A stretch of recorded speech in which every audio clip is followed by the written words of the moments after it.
તો વાત કરીએ ખીચડી ખાવાથી આપણને શું ફાયદા થાય. તો ખીચડીને સંપૂર્ણ આહાર કહેવામાં આવ્યો છે, કેમ કે ખીચડીની અંદર આપણે જે પ્રકારની ખીચડી બનાવીએ છીએ એ ખીચડીની અંદર આપણે એકલા ચોખાનો ઉપયોગ કરતા નથી, પણ એની અંદર સાથે અલગ અલગ દાળ પણ મિક્સ કરીએ છીએ.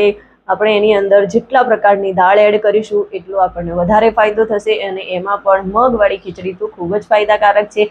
અને સાથે બધા જ પ્રકારના વેજીટેબલ્સનો આપણે એમાં ઉપયોગ કરીશું. તો બધા જ પ્રકારના વેજીટેબલ આપણને મળી જાય છે, સાથે સાથે આપણને પ્રોટીન, ફાઈબર, આ બધી જ વસ્તુઓ એમાંથી મળી જતી હોય છે. તો તમે વિચારો કે ખીચડીની અંદરથી આપણને બધા જ પોષક તત્વો મળે છે, એટલે એને પણ દૂધની જેમ સંપૂર્ણ આહાર કહેવામાં આવે છે. અને ખીચડી આપણે લઈએ છીએ ત્યારે બીમારીમાં આપણને ખૂબ જ ફાયદો કરે છે, કેમ કે ઝડપથી ડાયજેસ્ટ થાય છે, અને આપણું પેટ જે છે એ આપણને હલકું પણ લાગે છે. અને ખીચડી જે છે એ મેટાબોલિઝમ બૂસ્ટ કરવાનું